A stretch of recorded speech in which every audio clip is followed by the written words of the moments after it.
வணக்கம். யூடியூப் நண்பர்களுக்கும் வாடிக்கையாளர்களுக்கும் எனது மாணவர்களுக்கும் தீபாவளி நல்வாழ்த்துக்களை சொல்லிக் கொள்கிறேன். இந்த தடவை கொஞ்சம் தாமதமாக தான் பதிவு செய்ய வந்திருக்கிறேன். இடையில் ஏகப்பட்ட மனிதர்களுடைய கேள்விகள் பதில்கள் எல்லாத்தையும் வாங்குவதற்காக காத்திருந்தேன். சென்ற முறை கடைசியாக பதிந்ததில் 8 விதமான திருமண முறைகள் நம்மளுடைய இந்து சமயத்தில் இருந்தன என்று ஒரு விளக்கம் கொடுத்தேன். அந்த 8 விதமான திருமண முறைக்கும் இந்த திருமண பொருத்தம் என்கின்ற எந்த ஒரு அடிப்படையும் பார்க்காமல் தான் திருமணம் செய்தார்கள். ஏனெனில் எவருக்குமே ஜாதகம் கிடையாது. சரி, ஜாதகம் கிடையாது, வேறு வகையான இந்த விவாக நாம நட்சத்திர பொருத்தம் என்று சொல்லக்கூடிய அந்த 10 பொருத்தத்தின் அடிப்படையிலேயாவது அவர்கள் பொருத்தம் பார்த்து திருமணம் செய்தார்களா என்று பார்த்தோமானால் அதுவும் கிடையாது. ஏனெனில் அதிகப்படியான திருமணங்கள் சொந்தங்களுக்குள்ளேயே நடந்தன. வெளி சொந்தங்களுக்கு யாரும் பெண்கள் கொடுத்து வாங்கவில்லை. ஆதலால் அங்கு பொருத்தம் என்கின்ற இந்த ஊடால வரக்கூடிய இந்த பிரச்சனைகளுக்கு அங்கு வேலை இல்லாமல் இருந்தது. தற்பொழுது இந்த பொருத்தம் எப்படி வந்திருக்கிறது, எப்படி திருமண பொருத்தத்துக்கு வந்தார்கள் என்பதை பற்றி கொஞ்சம் சுருக்கமாக சொல்லலாம் என்று இந்த பகுதியில் வந்திருக்கிறேன். அன்பு நண்பர்களே, திருமண பொருத்தம் என்பது ஜாதக பொருத்தம் அல்ல. ஜாதகப்படி கோள்கள் நிலைகளுக்கு பொருத்தம் பார்ப்பதற்கு இன்னைக்கு வரைக்கும் எவராலும் ஒரு விதியை ஏற்படுத்தவே முடியாது. இதை மறக்க வேண்டாம், மறக்க வேண்டாம், மறக்க வேண்டாம். அப்படி சரியான ஒரு கோள்கள் நிலை பொருத்தங்களை விதிகளை நாங்கள் உருவாக்கி விடுவோமே ஆனால் நிச்சயமாக ஃபேமிலி கோர்ட்டுக்கு வேலையே கிடையாது. ஜெயிலில் எந்த மனிதர்களும் இருக்க வேண்டிய அமைப்புகள் இருக்காது. துன்பங்களே இல்லாமல் செய்து விடுவோம் என்ற அடிப்படையில் தான் அந்த பொருத்த விதிகளை நாங்கள் ஏற்படுத்த முடியும். இங்கு ஜோதிடத்தில் அவ்வாறு சொல்லவில்லை. ஜோதிடத்தில் ஒவ்வொருத்தருக்கும் 6, 8, 12 என்ற 3 பாவகங்கள் இருக்கின்றன. இந்த 6ஆம் பாவாதிபதி பிரச்சனைகளையும் வழக்குகளையும் தகராறுகளையும் ஏற்படுத்தக்கூடியவர். அதேபோல் 8ஆம் அதிபதி மரணங்களையும் விபத்துகளையும் நஷ்டங்களையும் கஷ்டங்களையும் அவமானங்களையும் கொலைகளையும் தற்கொலையும் செய்து வைக்கக்கூடிய இடம். 12ஆம் இடம் வீண் செலவுகள், காணா போகுதல், வீணா போகுதல், ஓடி போகுதல் அப்படி என்று சொல்லக்கூடிய பாவகம். இந்த 3 பாவமும் அனைவருடைய ஜாதகத்திலையும் இருக்கும். இதை எல்லாருமே மறைஞ்சு போச்சு என்று சொல்லி ஏமாற்றிக் கொண்டிருக்கிறார்கள் ஜோதிடர்கள். எந்த கோளும் மறையாது.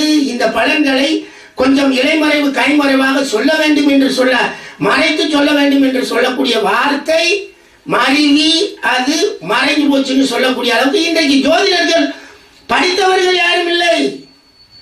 அன்பு நண்பர்களே, படித்தவராக இருக்கக்கூடிய ஜோதிடர் சத்தியமாக பரிகாரம் சொல்லக்கூடாது, கோயிலுக்கு போக சொல்லக்கூடாது. ஜோதிடத்தில் ஒவ்வொருவருடைய விதியையும் மாற்றி அமைக்கக்கூடிய வழிகளை சொல்லவே கூடாது. அப்படி சொன்னால் அவர் ஜோதிடர் அல்ல, அவர் வேறு, அவர் திருடர்கள். மக்கள் பணத்தை ஏமாற்றி கொண்டு வாங்கி கொண்டு சாப்பிடக்கூடிய ஒரு மனிதர்கள். ஜோதிடத்தில் நான் அவ்வாறு என்னுடைய மாணவர் உள்ளே நுழையும் பொழுதே சொல்லிவிடுவேன், பரிகாரத்துக்கு இங்கே வேலை இல்லை, கோள்களுக்கு இங்கே கோள்கள் தானே தவிர, கோள்கள் கணிதத்துக்கு உட்பட்டதை தவிர அது கணிதத்துக்கு அப்பாற்பட்டு பிரபஞ்ச ஆய்வுகளுக்கெல்லாம் கொண்டு போக வேண்டியது இல்லை. கோயிலுக்கும் ஜோதிடத்துக்கும் எந்த வகையிலும் சம்பந்தம் இல்லை என்று சொல்லிக் கொடுத்தவன் நான். அதனாலேயே ஜோதிடம் இன்று வரைக்கும் ஒரு பக்கம் நன்றாகவே இருக்கிறது. எத்தனையோ பேர் வைத்தாலும் வச்சாலுமே நான் என்னை போல இருக்கக்கூடிய மனிதர்கள் கணக்கு தாங்க, இங்க வேற ஒன்றும் இல்லைங்க, எதிர்காலத்தில் என்ன நடக்கும் சொல்லுமே தவிர எதையும் மாத்தாருங்க. ரைட். இப்படி இருக்கக்கூடிய இடத்துல திருமண பந்தங்கள் இந்த 10 பொருத்தம் விவாக நாம நட்சத்திர பொருத்தம் எப்படி வரும்னா, இதை உற்பத்தி பண்றாங்க. 10 பொருத்தத்தை ஏற்படுத்தி ஒவ்வொரு பேர், அதாவது பேரை எழுதிடுவாங்க. பேருடைய முதல் இதுக்கு எழுத்துக்கு இந்த நட்சத்திரம்னு போட்டிருப்பாங்க. அதனாலதான் நாம நட்சத்திரம்னு அதுக்கு பேர். பேருக்கு தான் நட்சத்திரமே தவிர பிறந்த நட்சத்திரம் பொருத்தம் கிடையாதுங்க. இன்னைக்கு வரைக்கும் அது கிடையாதுங்க. இன்னைக்கெல்லாம் சும்மா ஏமாத்திட்டு இருக்காங்க ஜோதிடர்கள். ஐயோ, அவங்களுக்கு தெரியுதோ தெரியலையோ அவங்க பெரிய ஆளுன்னு சொல்லிக்கிட்டு என்னென்னமோ பண்ணிட்டு இருப்பாங்க. அது பொய்யுங்க. ஒவ்வொருத்தருடைய பேர் அன்னைக்கு அந்த பேர் சொல்லுவாங்க, பேர் ராசிக்கு ஜாதகம் பாருங்க. அதுக்கு ஒரு கூட்டம் பார்த்து ஏமாத்திக்கிட்டு இருந்தான். பேர் ராசிக்கு ஜாதகம் என்னத்த, பேர் ராசிக்கு பொருத்தம் தான் பார்க்க சொல்லியிருக்கான். பேருக்கு உண்டான நட்சத்திர பொருத்தம். அந்த பொருத்தமும் தின பொருத்தம் ஆரோக்கியம், ஆயுள் ஆரோக்கியம்னா, கன பொருத்தம் செல்வம்னா, மகேந்திர பொருத்தம் நிறைய புத்திரர்களை பெறுவார்கள்னா, ஸ்திரீ தீர்க்கம் பெண்ணுக்கு எந்த ஒரு கண்டம் வராதுன்னா, யோனி பொருத்தம் ஒரு 2 பேரும் ஒரே குணத்துடன் ஒற்ற குணத்துடன் வாழ்வார்கள்னா, ராசி பொருத்தம் வம்ச விருத்தி வேணும் நினைச்சு ஆண் குழந்தை அப்படி இப்படின்லாம் சொல்லி வச்சான். ராசி அதிபதி பொருத்தம் ஒவ்வொருத்தரும் சந்தான விருத்தின்னா, அதுக்கப்புறமேல் வசிய பொருத்தம்னா, இது மேக்சிமம் பொருந்தாது. வசியம் பொருத்தம்னா, அப்புறம் ரஜு பொருத்தம் மாங்கல்ய பொருத்தம்னா, அதுக்கடுத்தாப்புல வேதை பொருத்தம். சண்டை நட்சத்திரத்தை சேர்க்காதீங்க. சரி, இவ்வளவு சொல்லியிருக்கான். இவ்வளவு பிறந்த நட்சத்திரத்துக்கு சொல்லலைங்க.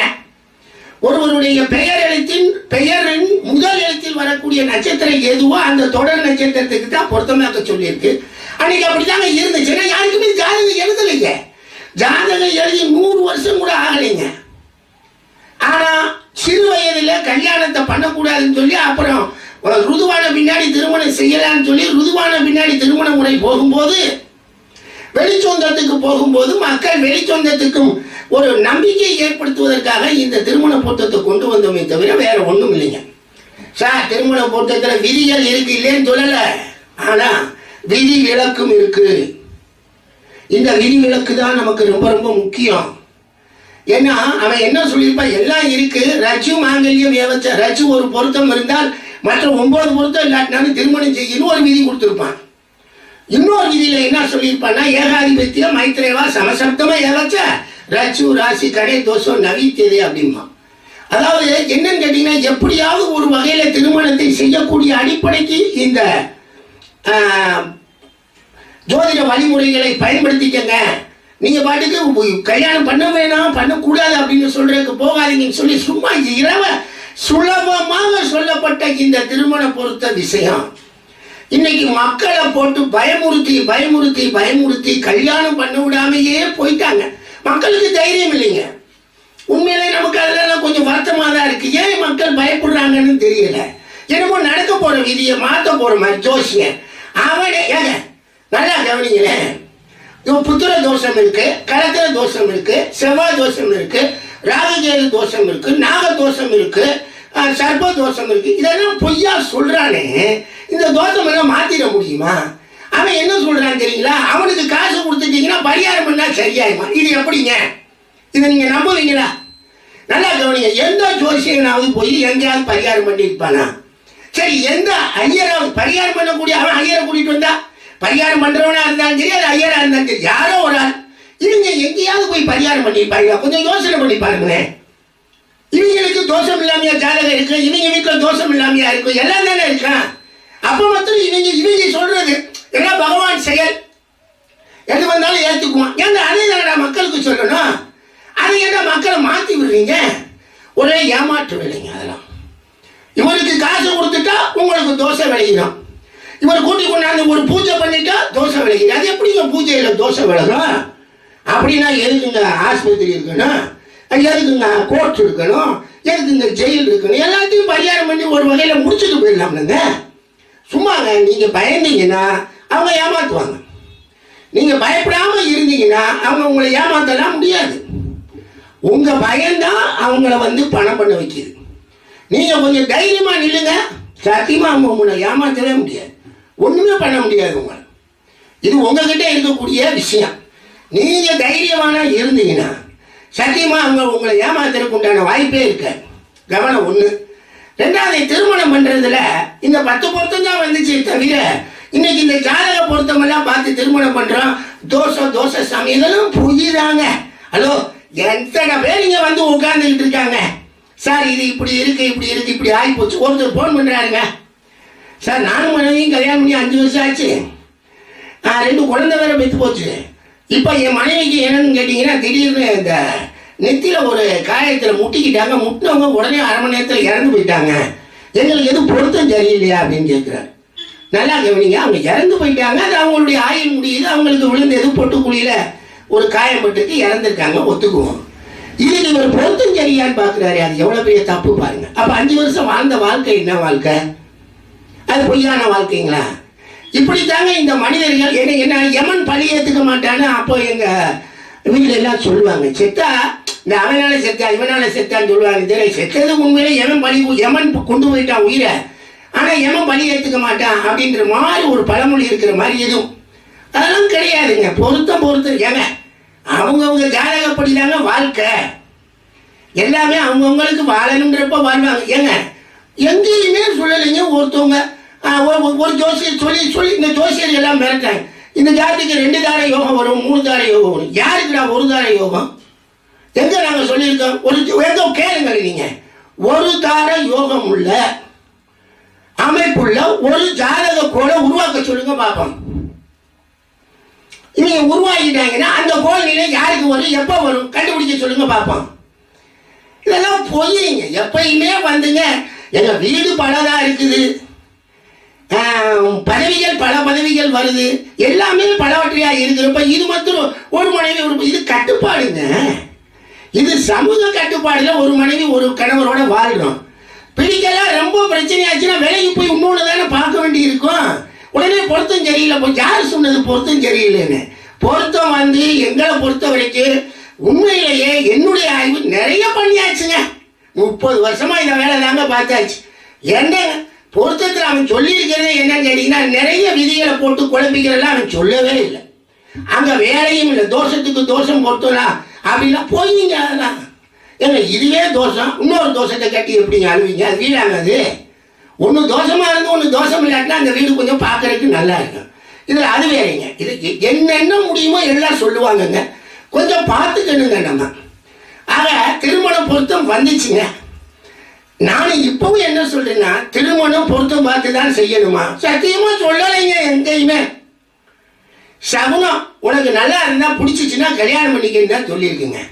எப்படி வேணாலும் கல்யாணம் பண்ணிக்காங்க. ஆனா இன்னைக்கு இது ஒரு மகா பெரிய பிசினஸ்ங்க. மக்களை ஏமாறுறீங்க, மக்கள் உண்மையில ஏமாறுறீங்க. நான் என்ன சொல்றேன்னா உங்க ஜாதகம் இப்ப நீங்க வர்றீங்க, இப்ப நானே இருக்கேன், என் மகளுக்கு கல்யாணம், என் மக ஜாதகத்தை தான் நான் முதல்ல பார்க்கணும். என் மக ஜாதகத்துல கணவரே 7ஆம் பாவம் எப்படி இருக்கு, என் மகனுடைய எதிர்கால அமைப்பு எப்படி இருக்கு, அப்படித்தானே அவளுக்கு புரிஞ்ச வர போனா வாழ்க்கை நடக்க போகுது.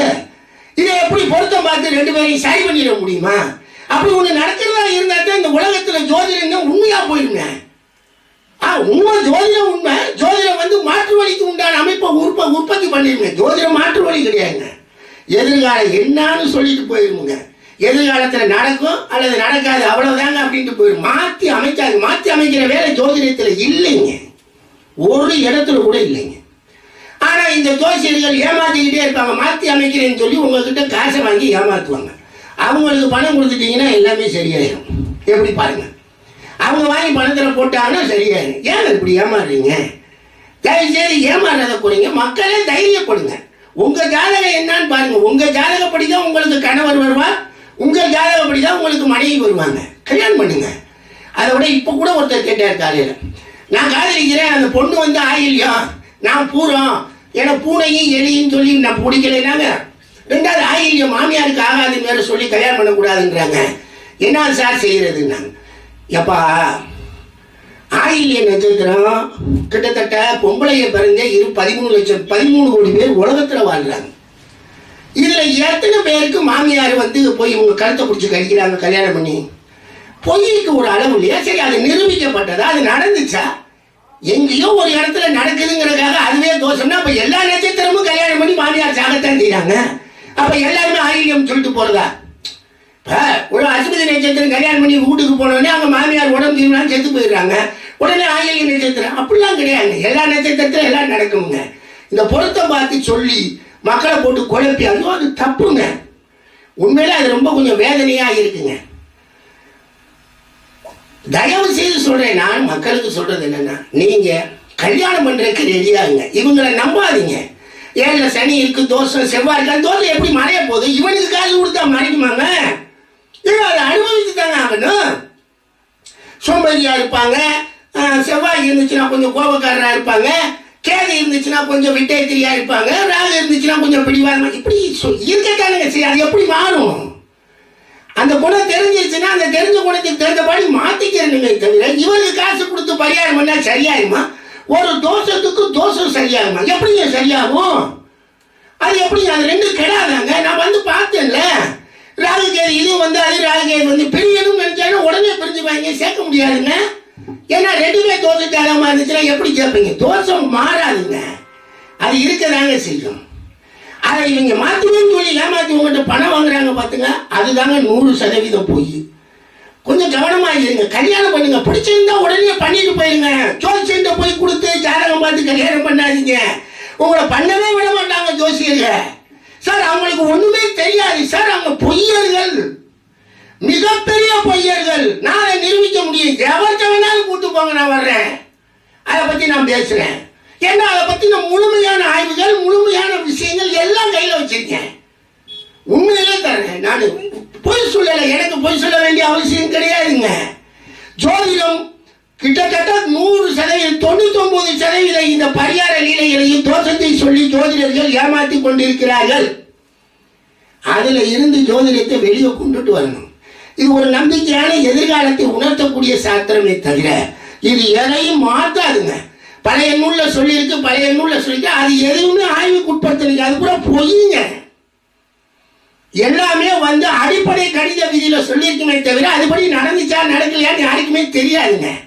பூரா ஜோசியர்கள் பூராமே என்ன சொல்லுவாங்கன்னா, இந்த சித்தர் இந்த ரிஷிகள் சொன்னது பொய்யாகுமான்னு சொல்லி சொல்லுவான். சித்தரும் சொல்லல, ரிஷியும் சொல்லல, ஜோசியர் தான் சொன்னான். இவங்க இந்த சித்தர் ரிஷின்னு சொல்லி அவங்களால இவங்க அடுத்த பதிவு அதான் போட போறேன். சித்தருக்கு ஜோசியம் தெரியாது. நான் ஒருத்தர் சிங்கப்பூர்ல இருந்து கேட்கிறேன், சார் நீங்க என்ன சார் நீங்க போய் சொல்றீங்க, நாங்க சொல்லக்கூடாதா? சித்தர்களுக்கு எப்படி சார் ஜோசியம் தெரியாம இருக்கு? ஏப்பா சித்தருக்கு எப்படி ஜோசியம் தெரியும்? இதுவோ வானச்சாத்திர கணியத்தை அடிப்படையானது. எந்த சித்தர் வானச்சாத்திரத்தை கணியத்தை அடிப்படையா நமக்கு சொல்லி கொடுத்துட்டு போயிருக்காரு? இல்ல புக்கை எழுதி வச்சுட்டு போயிருக்காரு? மருத்துவ நூலை எழுதுவார். இல்லைங்க, அதை அப்புறமேல் பேசுவோம். அதனால இவங்க சொல்லி ஏமாற்றுவாங்க. கடவுளை சொல்லி சொல்லியே உங்ககிட்ட பரிகாரம் சொல்லி பணத்தை பிடுங்குவாங்க. கவனம், நீங்க எந்த அளவுக்கு நீங்க உங்களை தயார் பண்ணிக்கிறீங்களோ பண்ணிக்கங்க. கல்யாணம் பண்ணுங்க. தயவு செய்து சொல்றேன், இந்து மதத்தில் சொல்லப்படக்கூடிய 8 விதமான கல்யாணமும் நீங்க பண்ணல. நீங்க அதை விட்டுவிட்டு நீங்களா ஒரு கல்யாணம் இன்னைக்கு பார்த்து நிச்சயம் பண்ணி ஒரு முடிவு பண்ணி பண்றீங்க. அப்படி பண்ணினாலுமே அந்த கல்யாணத்துக்கு இந்த பொருத்தம்னு சொல்லி ஜோசியர்களை நம்பி ஏமாறுவீங்க பாருங்க. நல்ல நல்ல ஜாதகமெல்லாம் விட்டுட்டு போயிருவீங்க. பழகி பாருங்க, பொண்ணு வீடு எப்படி, ஆமா பையன் வீடு எப்படின்னு பார்த்து கல்யாணத்தை பண்ண முடிவுக்கு போங்க. விட்டுட்டு ஜோசியத்தை நம்பி கேட்டு போகாதீங்க ப்ளீஸ். உங்களை கஞ்சி கேட்டுக்கிறேன், கல்யாணம் பண்ணுங்க உங்க குழந்தைகளுக்கு. என்ன என் குழந்தை ஜாதகம் எப்படின்னு கேளுங்க. நானே என்கிட்ட வர்றவங்கிட்ட முதலே சொல்லிடுறேன். பொருத்தம் பார்க்கறது நீங்க கூட 10 ரூபா புத்தகத்தை வாங்கினீங்கன்னா பார்த்துடலாம். 2 பேருடைய ஜாதக பலன் எப்படி என்கிறத நான் வேணா சொல்றேன், கொடுங்க அப்படின்னு வேணா சொல்லி வேணா நம்ம சொல்லலாம். பலன் அவங்கவுங்க ஜாதக பலனை கேட்டுட்டு நீங்க உங்களை மாத்திக்கங்க, உங்களை தெரிஞ்சுக்கங்க. உங்க கணவர் எப்படி வருவான்னு உங்க ஜாதகத்துல 7ஆம் பாவம் சொல்லும். உங்க மனைவி எப்படி வருவாங்கன்னு உங்க ஜாதகத்துல 7ஆம் பாவாதிபதி சொல்லுவார். அவ்வளவுதான். எதிர்காலம் எப்படி இருக்கு, எப்படி வாழ்வோம் அப்படின்னு கேட்டுட்டு போகணுமே தவிர இந்த வம்பா ஜோசியத்தை போய் மணிக்கணக்கில் உட்காந்து பொருத்தம் பார்க்க போனா அது போயிங்க. உண்மைங்க, அது 10 ரூபா புத்தகத்தில் எழுதி வச்சிருக்காங்க. நீங்களே நட்சத்திர பொருத்தம் பார்த்துடலாங்க. ஜாதக பொருத்தம் எவனாலையும் பார்க்க முடியாதுங்க, ஒரு ஆள்னால கூட பார்க்கலாம். அப்படி பார்த்து முடிவு பண்றாங்கன்னா நம்மகிட்டயே நிறைய பேர் இருக்காங்க. ஒரு ஜாதகத்தை கொடுத்தப்பா நல்ல ஜாதகம் பொருத்தம் பார்த்து கொடு, உனக்கு எத்தனை லட்சம் வேணாலும் ஃபீஸ் வாங்கிக்க, ஆனா பொண்ணுகளுக்கு கண்ணுலையோ பையன் கண்ணிலையோ கண்ணீர் தண்ணி வந்துச்சு உன்னை கொண்டுட்டேன் சொன்னா விடுவானாங்க? எல்லாருக்குமே 6, 8, 12 இருக்குங்க. எல்லாமே பிரச்சனைக்கு வந்து போகுங்க. அது வருதா வரலையா, எப்போ வரும், எப்படி மாறிக்கலாம் பார்க்கறதாங்க ஜோதிடம். நல்ல கலைங்க. தயவு செய்து தமிழக மக்களே, தமிழ் மக்களே, தமிழ் ஊரும் நல்லுலகமே, நான் உங்களுக்கு திரும்ப திரும்ப சொல்றேன், நம்ம ஊர்ல தான் ஜோசியர்கள் பொய்ய சொல்லி ஜோசியை வளர்த்துட்டான்.